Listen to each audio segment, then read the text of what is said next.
risk is easy to take risk. It's not easy to stand by the risk that you've taken for you to fail.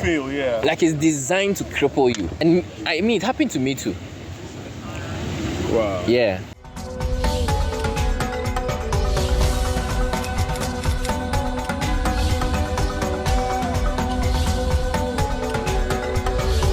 Africa Unboxed. Hey, welcome back to the channel. It's Africa Unboxed. Today with me is a remarkable individual who wears many hats in the world of technology and law. Oswald is not only a young tech guru, but also an aspiring lawyer who is making waves in the industry. He is the visionary founder and CEO of Floodgates Limited, a dynamic company at the forefront of innovation. In addition to his entrepreneurial ventures, Oswald has also made significant impact as a developer, notably creating the groundbreaking app known as User Truster. Today our conversation is going to be based on the IT space of Ghana and Africa as a whole. We are looking at the opportunities, the challenges, and the ways we can overcome them with Oswald Wedam. And please remember to subscribe because it will help us grow and reach more audience. Thank you. Yeah, Floodgates is a digital solutions company, and our goal is to use digital technology to solve the big problems in our world. What do you feel is lacking in the IT space, Ghana's IT space? Funding. A lot of the things that we use were heavily funded from their initial stages, which is why they have gotten to this point where we are able to use them. Facebook, Twitter, Instagram, even the internet was created and funded by the government, the US government, defense government. It was funded by the US government. They created the internet protocols that we use today. I mean, the foundations of what we use today. So it's a very interesting thing that we want to develop and want to create things and want to participate in this economy, digital economy, but we don't want to fund anything. You will not get anything because everything that you have was funded by someone. Yeah, and a lot of times the reason why some countries have dominance in certain areas or certain kinds of apps is because the countries themselves intentionally funded those companies to become big and give them opportunities. We call it picking winners. It's picking winners. Yes, picking winners. You pick a company, that's a payments company, you say, this company is from Ghana. We want Ghana to host the biggest payments company in Africa. And so the government will probably put some policies or give some kind of tax, something. Intentionally, it's intentional. It's not by mistake. It's not like you do a general policy and the person will benefit from it. It's intentional. Because imagine you're processing payments for the whole of Africa and you are doing about $10 billion every quarter. That $10 billion, maybe the share of the company is like 1%, so maybe, how much is, my math doesn't work well. Let's say that you are getting like $100 million every month. And you are bringing the $100 million to Ghana. The company is in Ghana, it's a Ghanaian company. Yeah. The government is going to benefit. That 100 million is coming to people in Ghana who own it. They will spend the money in Ghana. They'll do a lot of things. Even government, if you want to borrow credit, they can lend you some. They can build schools. So you tell them that, look, make this money, create this, and then we want you to develop this. Schools here in 10 regions. We want you to build universities. They pick winners and then they create all kinds of things. So it has to be intentional. It's not by miss. It's not. You can't do a general policy and think that people benefit from it and become big. Now, all the companies that you see raising funding, they are not Ghanaian companies, because when you are raising funding, they'll tell you that they will not invest in a Ghanaian company. So you can have your Ghanaian company, but your holding company must be in a jurisdiction that they prefer. Why is that so? Risk. It's risk management. Yeah, this place generally is not perceived in certain circles, global circles, as the best place to live in control of your money. So they want a jurisdiction where they trust the legal system, they trust the financial system, and a lot of other things. Like if you need money, you know that there are banks that will bail you out. So there are certain kinds of policies and frameworks in place. Sometimes it's just because the investors understand the environment better. They want it to be there. So almost all, if not all, I don't know any, that raise money who still have their holding company in Ghana. And you can understand it. I mean, I understand them, because if you want to build a global business, then you have to have a global positioning. So if your holding company is not even in Ghana, it's okay. If it's just that normally the government would have had certain kinds of taxes, so many things from the company being held here that you lose out on. And so if you say you are developing the country, or you are not intentionally doing these things, it looks like you are just pushing buttons, like just doing something here and there. You say, oh, okay, we did this, but you're not really achieving anything in the long term. Yeah, people will still come and colonize you, because you call is this a Ghanaian company that the guys are doing well? No, it's not Ghanaian. The company doesn't have anything to do with Ghana. Whatever they make in Ghana, they ship out to their holding company. At the end of the day, it's gone. They'll do some 1 or 2 corporate social responsibility, and then we are back to square one. Why are we doing this to ourselves? Nobody is doing it to us. These policies you speak of, which one is most detrimental to the IT space? The policies? Yeah, government policies, which isn't helping at all. Give me a second. Because when I think about this, I think about policies that government has put in place to help. Let me think about policies that government has put in place that don't help. Yeah, first of all,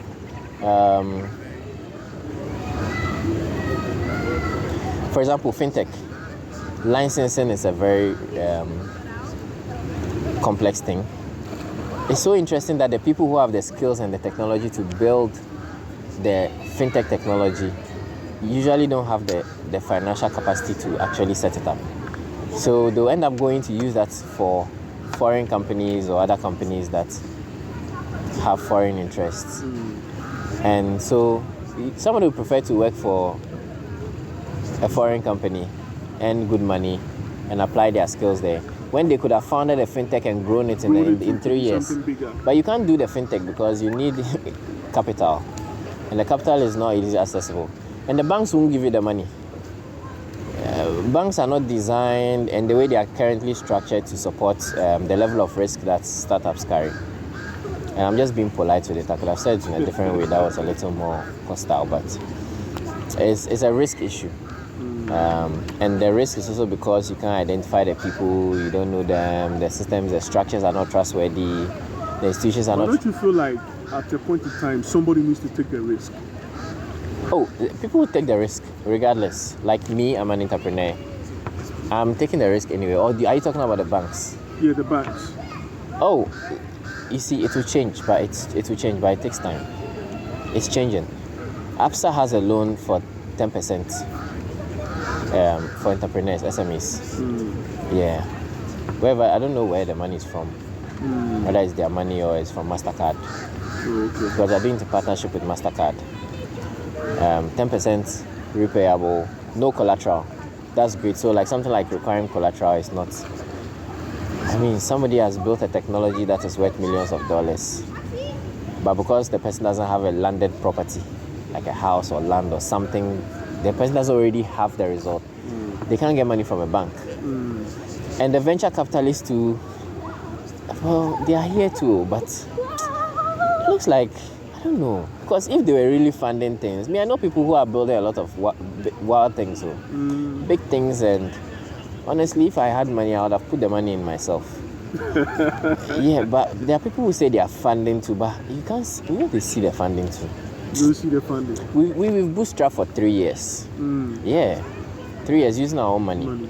To the point of becoming the #1 democracy affirming startup in Africa and top 5 worldwide, expanding to other countries. We have users in 15 countries. I mean, we've done it with our own money, and we've learned how to do a lot of things without money. like through partnerships, Right. so that you don't have to. But if you, but it's also slow, because if you had money, you'd have done it faster. Faster, yeah. Yes. You need to depend on somebody's decision. I mean, so when you look at the whole thing, Charlie, Maybe somewhere. Yeah. it's very some way. So where does Africa stand right now in the IT world? Right? Oh, we are behind, Crown. But we have an opportunity to get ahead. How? Because a lot of the systems that are used in the developed countries are legacy systems. They are built using old technology. It will be very difficult to update it. In fact, some of them will not be updated again because if they try to touch it, it will break. Yeah. Yes. Now, we have the opportunity to build this with new technology. For example, our digital identity solution is the most advanced in the world. There is no digital identity solution in the world Tell us about which is more advanced than our digital identity solution. Why? Because most of the ones that exist were built with old technology. We have built ours with new technology that does things faster, smoother, and easier. So we have a data identity solution that allows a person to manage their digital profile. Basically, you verify your ID cards, you verify your education, you verify your employment and address and everything, and it creates a data identity profile for you. And even to the point of credit.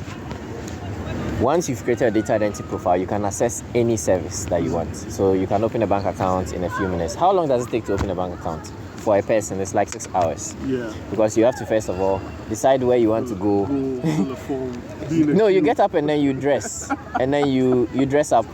Traffic. Then you sit in traffic. You spend money to get there. Go and join a queue.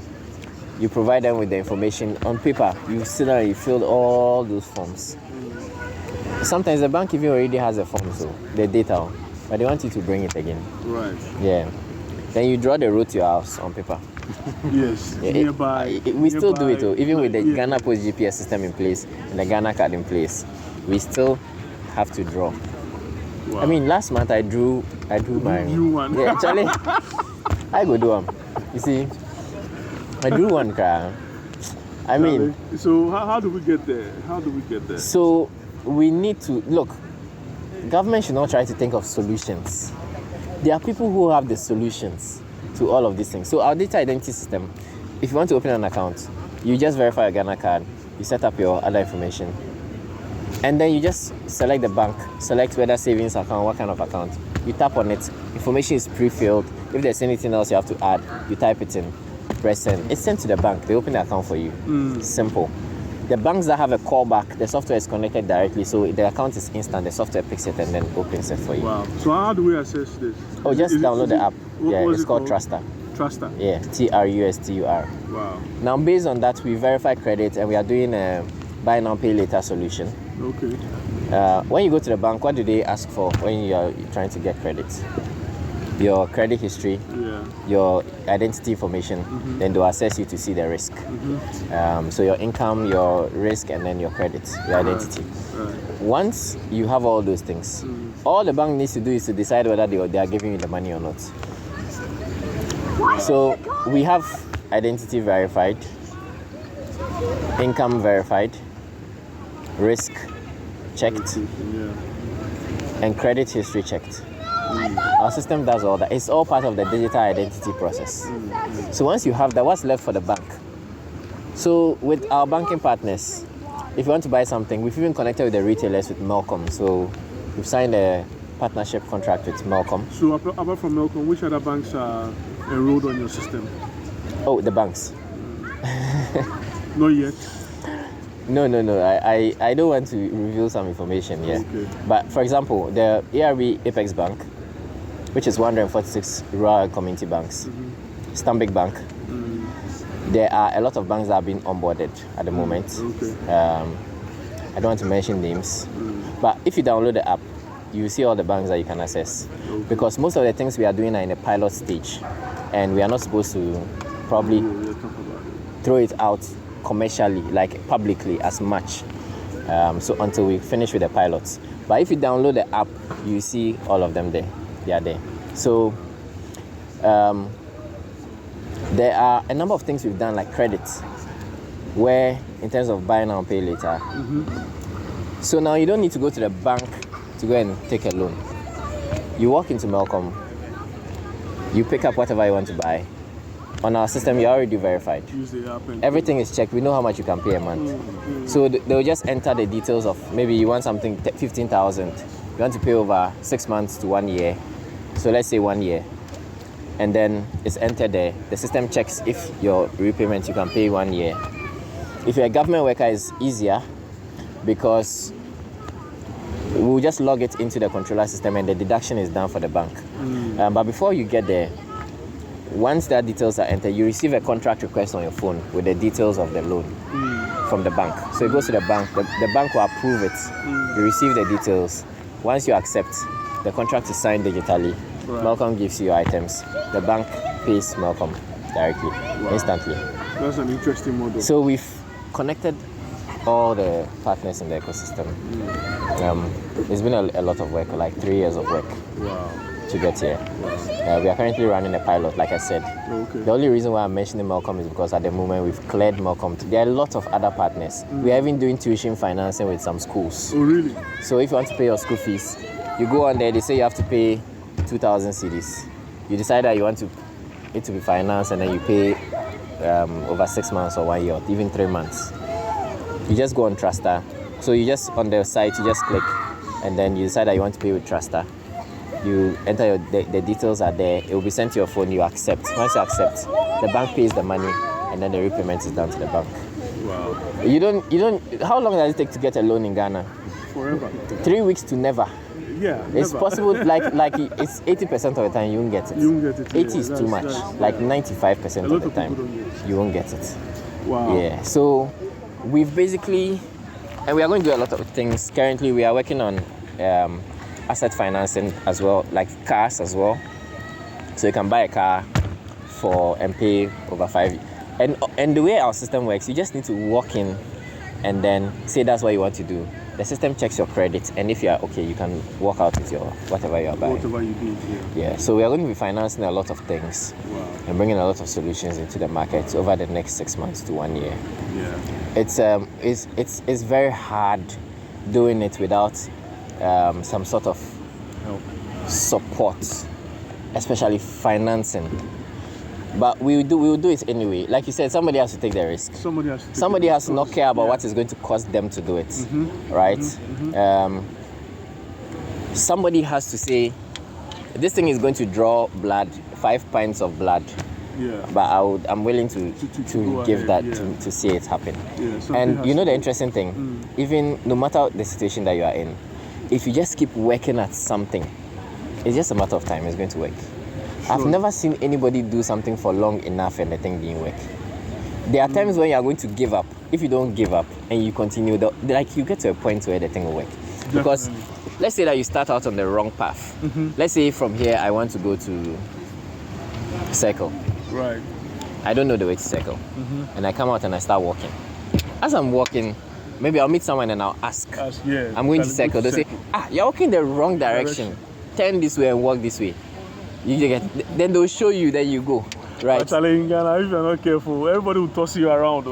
You see, you eventually you meet somebody who believes in the thing you are doing. And maybe the person can give you money, but the person can make a phone call, or the person can encourage you, or the person can show you how to structure something. And all those things are very valuable, right? Because if you had money, you would have just got consultants and things to show you things. You go to places. If you need to pay for something, you pay. So it's about just hacking it. And we'll do it anyway, whether we get funding or not. I mean, look at where we are now. So whatever we need to do, we'll do it. You already just gave out a good advice. But I would also ask again, for starters, newcomers coming into the scene, what would you say to them? What advice would you give to them? Don't come. Charlie, you don't really want to do this, man. Why? I don't know if you can see it in my eyes.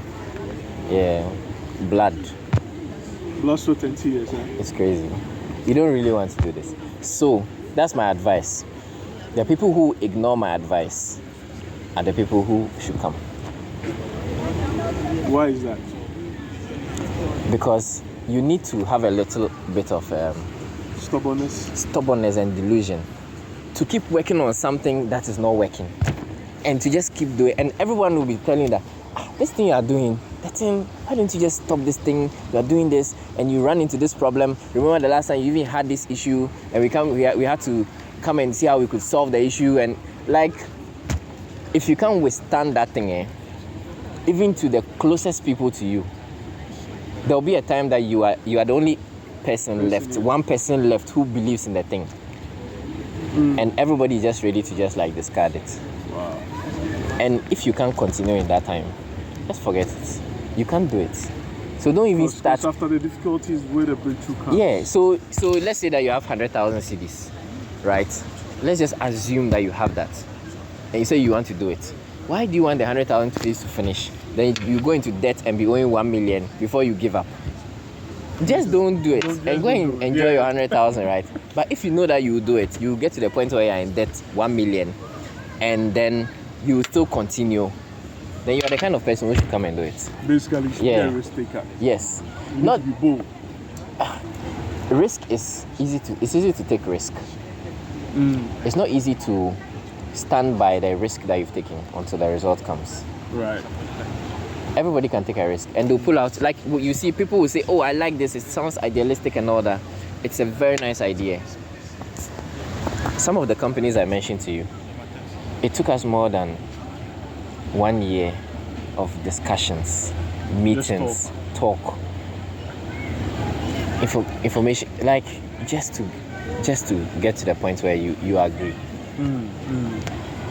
So what are you doing for that 1 year, and how are you feeding yourself in that 1 year? How are you feeding the other people who are with you?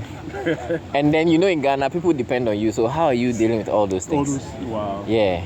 It's a crazy ride. Yeah. I have a question. Yeah. So you're telling me previously that like we need certain infrastructure, like it's not there. Like so the banks, you say you work with these banks. Yeah. So were you the one who provided that infrastructure for them to be able to have your systems Yes. built to plug in? So our solution, we created the entire solution. We built the entire solution. Okay. And we make it available. We offer it to banks. So, for example, if you're a bank, how many people come to request for a loan from you in a month? Let's say that 10,000 people come and request across the country. Now we have a system that is connected to millions of people. So if you use our system, first of all, we are already doing most of your work for you. Verifying identity, credit, reporting, everything. All you need to do is take the decision. And if you decide that our system is reliable enough, you can even automate it. Like Quick Loan. Yeah. It's automated. Yeah. And they'll give it to you. And look, some people don't pay back, but a lot of people pay back. And if you lower the threshold too much, is where you have too many defaults. You can make it safe and then you build out something. What we don't have in Ghana is a credit scoring system, and it's something that we are bringing out. Because if I don't want to spoil my credit, I'll repay my loans. Quick. Yeah. But if I know that if I don't even repay, nothing will happen, I'll just be moving. Yeah. That it creates a bit of an issue. And sometimes, even the way the loans, the reason why the loans have high percentages and things, even the loans make it difficult for you to repay. Because the risk is so high that they have to put so many safeguards into place. I mean, if you take a loan, they should probably give you like a year before you start repaying. Yeah. I mean, with a very small interest. Yeah, small interest. Look, they are. I don't know the interest rate now. Oh, like 40 something. Yeah. That's absurd. Meanwhile, Right. let's say that a bank is going to finance me. I'm taking. Do you know how much you have to be making in profit to be able to repay a 45% per annum loan? You have to be making about 200%. More percentage, yeah. Now, which businesses can you do in Ghana that you get 200%? In a year or in 2 years or 3 years? Yeah, you know what I mean. Yeah. So, I mean, there are some... Well, yeah, I understand. But, so, it's not something... Like, the system is designed... It's almost designed for you to fail. Yeah. Like, it's designed to cripple you.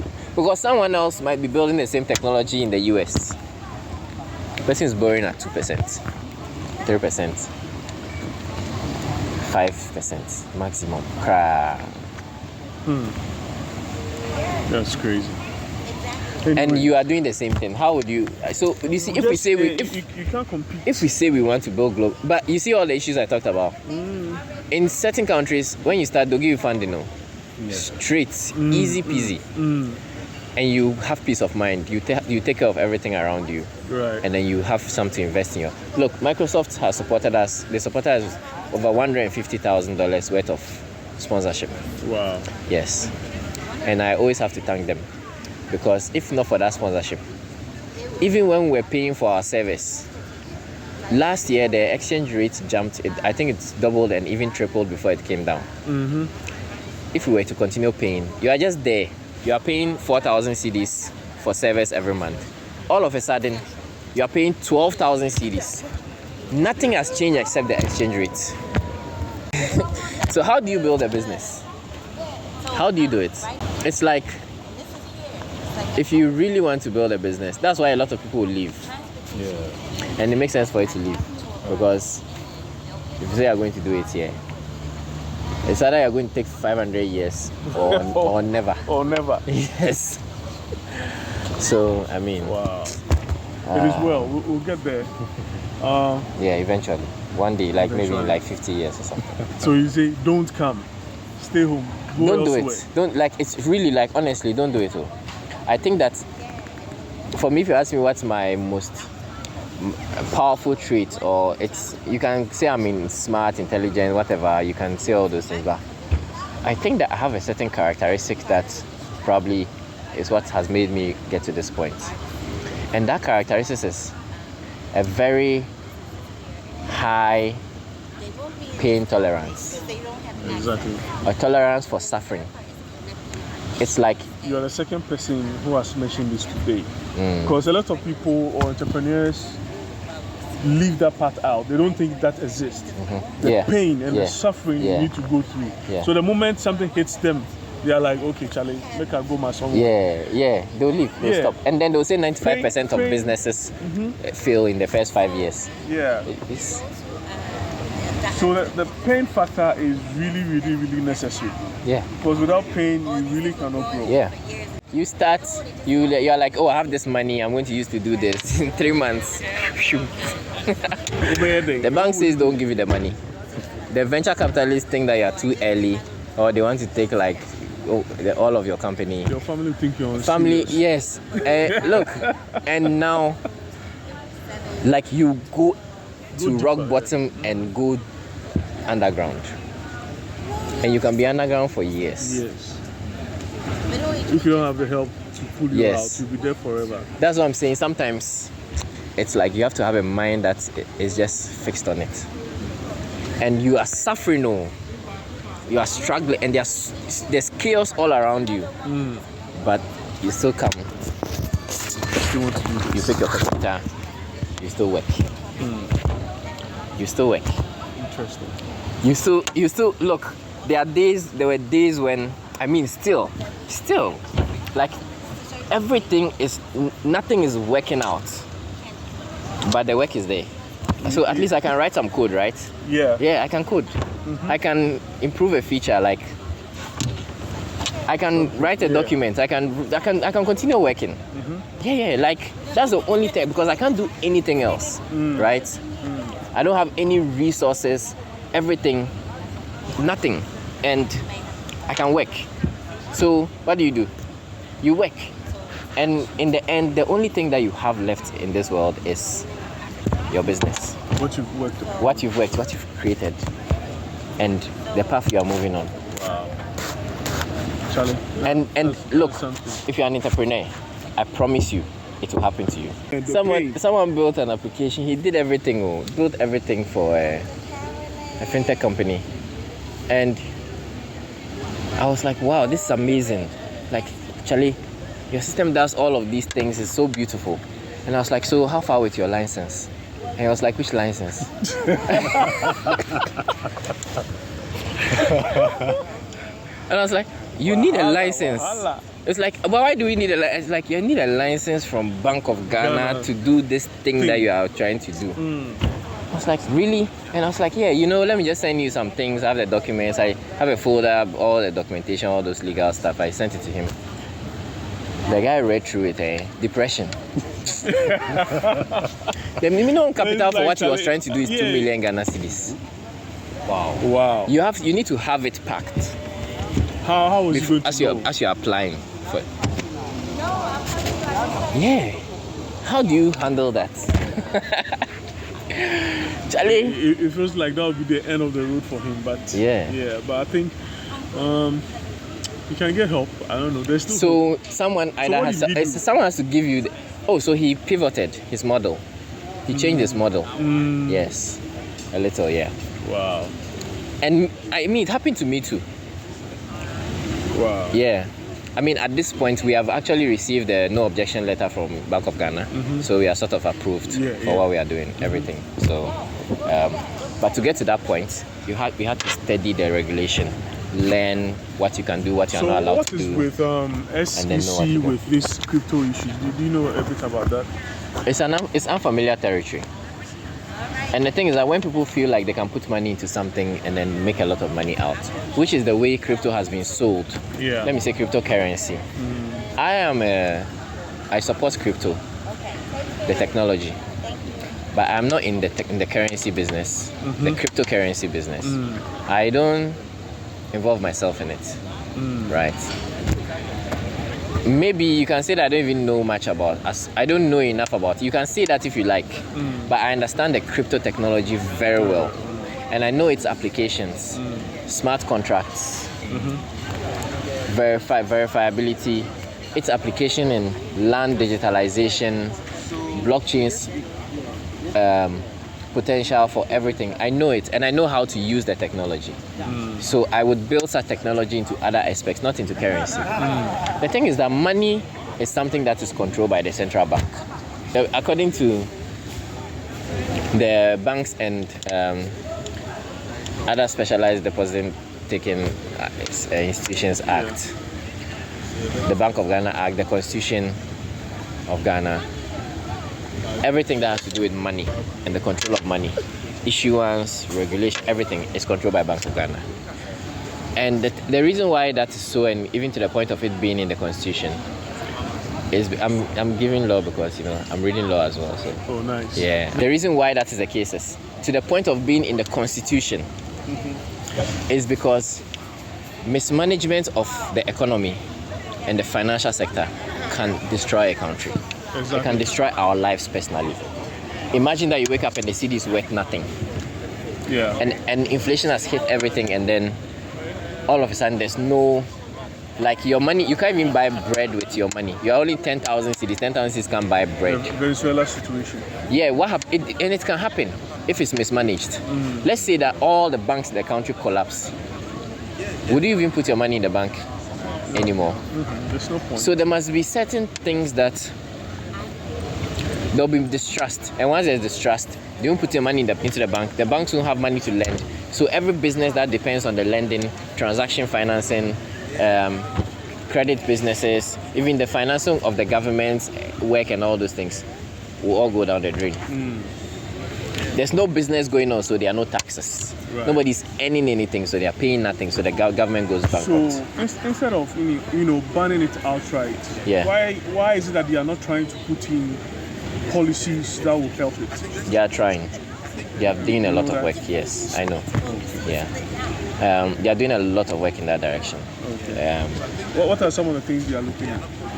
So they are looking at regulation for those kind of things, and the possibility of it to disrupt the financial sector. So now, let's say that people use crypto and they don't pass through the financial system, and money laundering, terrorist financing. Basically, there will be no safety in the financial sector.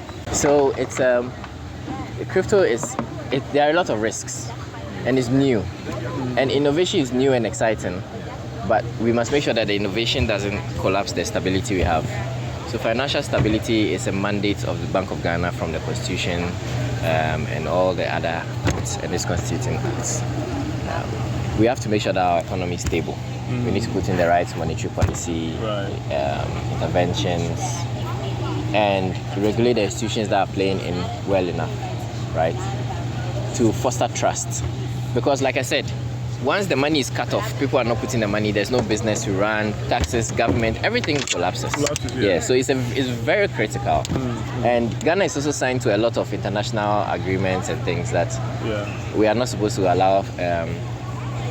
Like for FATCA, you're not supposed to allow terrorist financing, money laundering. There are standards you have to conform to. And honestly, you can't allow someone you don't know to be moving money. That's why they need your ID card. Exactly. They need to know who is sending the money. And why.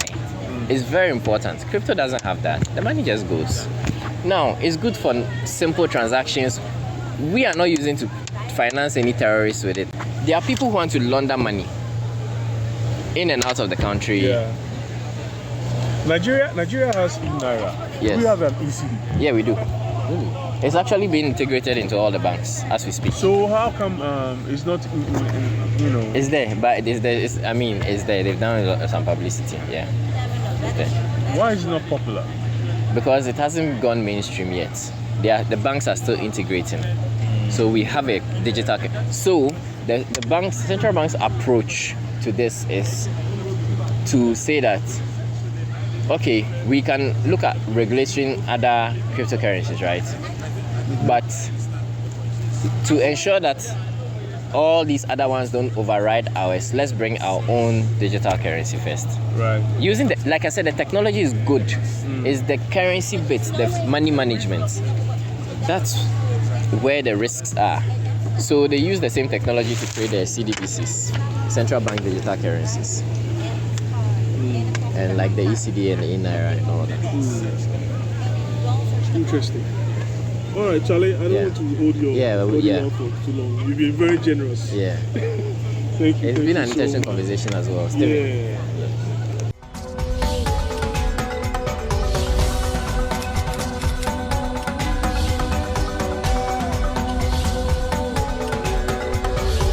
Africa Unboxed.